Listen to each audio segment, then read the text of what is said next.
As we told you at the top of this half hour, an investigation's underway right now after 4 children were killed overnight at a home in Dearborn Heights. A woman was critically injured as well. 7 Action News reporter Shelly Childers is at the scene right now. Shelly, what's the latest? What are you learning there?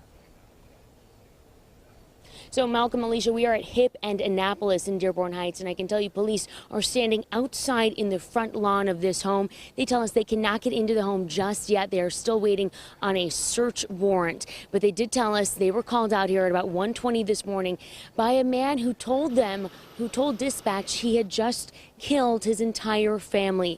When the police got out here, they tell us this man was on the front porch waiting for them, and he was arrested. So once inside, police tell us they found 2 teenagers dead inside this home.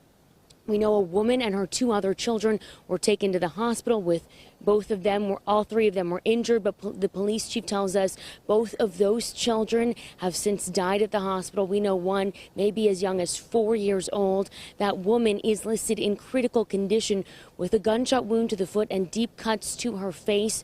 We just spoke with investigators on the scene. Here's what they're telling us.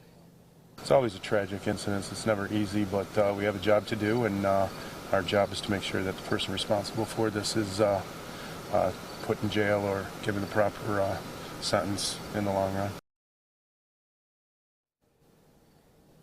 So we are just learning out here on the scene that this may be a blended family, that this adult woman is the mother of those 2 younger children, and this man who was arrested may be the father of those 2 teenagers. We're going to stay on the scene all morning and bring you the latest. Reporting live from Dearborn Heights, Shelly Childers, 7 Action News. I mean, this is just one of those devastating stories.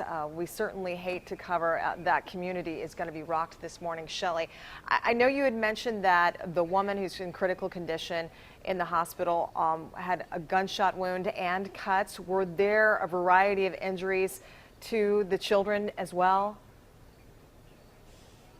Yes, so we're learning that all of these victims were injured in different ways. We're learning that the 2 teenagers may have been shot. The mother was shot and stabbed, and those 2 young children, we're just learning, were placed in a car, and this man was able to move the exhaust pipe around so that it was facing inside the car, and these children were asphyxiated sitting inside a car. Oh, my goodness. Unbelievably tragic. Thank you, Shelly.